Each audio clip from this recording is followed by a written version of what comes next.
Hey everyone, your friend James here, and today we are taking a look at the CXD D32 Mini EV.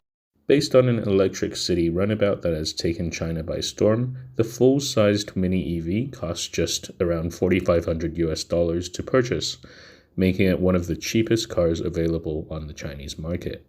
CXD has released both the D22 and D32 Mini in 1/16 scale. They differ with each other only in the design of the rims, lights, and body color. I've gone with the D32 Mini in Pikachu Yellow for the review today. Let's begin by unboxing the vehicle. The D32 Mini came well protected in a color box, showing the Mini EV in its many colors. Up front, a sticker shows the D32 is actually licensed by the manufacturer, Shanghai GM Wuling. Yes, that GM we're all familiar with. Apart from the many colors, the pictures seem to indicate that the D22 and D32 Mini may have future add-ons like roof racks and even a scale kayak. The bottom of the box shows the vehicle color and some specs, but this is all in Chinese.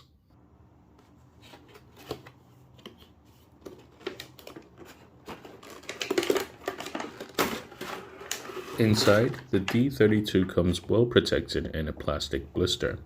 The included transmitter is tiny but functional and fully proportional.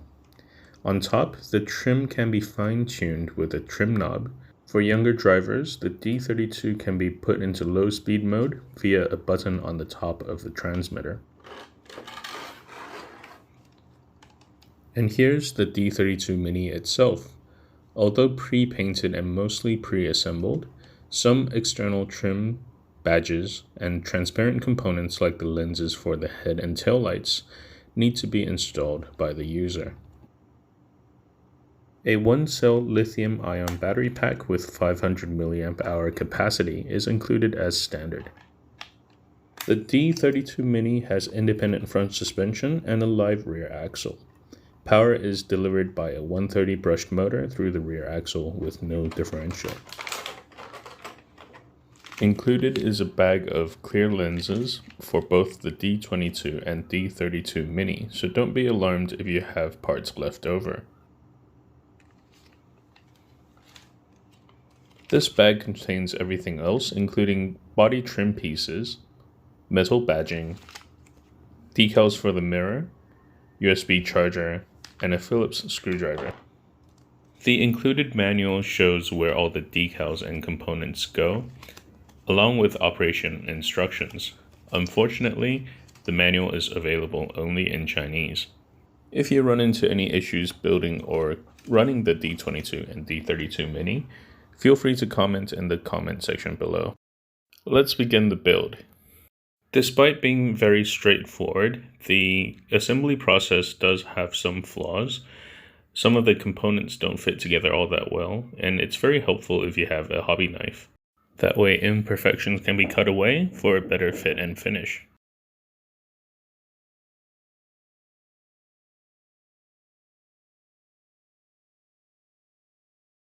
The metal decals are quite easily applied. I did find that in more dusty environments, the decals do tend to fall off. These two decals above the Wuling logo need to be more outboard and above the rear lights. Now for the application of the transparent lenses. These components also have some imperfections that need to be cut away. Installing the headlights and taillights do take a little bit of patience. Here are all the leftovers I had after completing the build of my D32 Mini. With the vehicle assembly completed, we now need to install two AA batteries into the battery compartment of the transmitter. The retaining screw was a bit of a hassle to remove, so I used a pair of pliers to assist. Thankfully, the battery bay cover stays in place without using the retaining screw.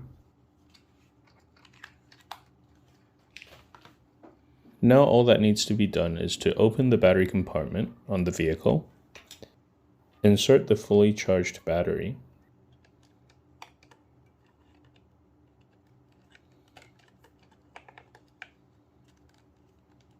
and close the battery compartment.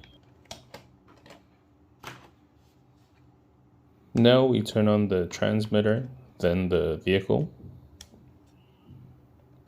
and the vehicle should now be automatically bound to the transmitter. It's very impressive to see a fully proportional system on such a small vehicle, especially given the price point.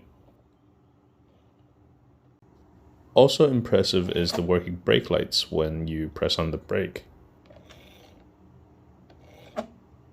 For those of you who also have the D12 Mini, it seems like the protocol has changed for the D32 Mini, even though the transmitters look the same.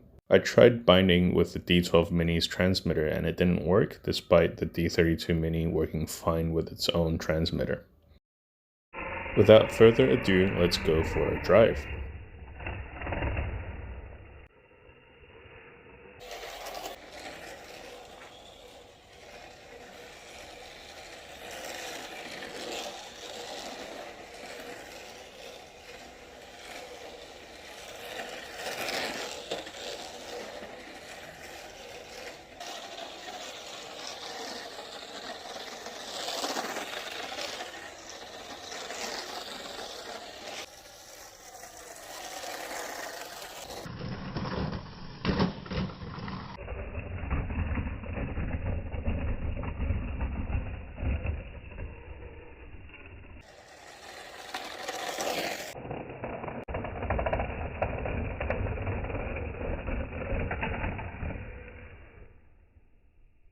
Thanks for making it so far in the video.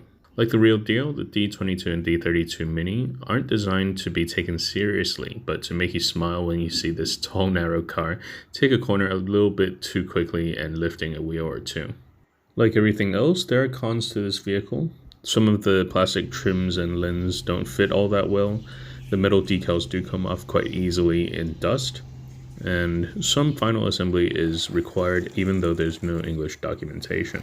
That said, the cute looks, light-hearted yet surprisingly stable drive characteristics do make the D22 and D32 Mini a worthy buy at around 48.9 USD at the time of this video. Anyways, thanks for watching, please like and subscribe, and we'll see you next time.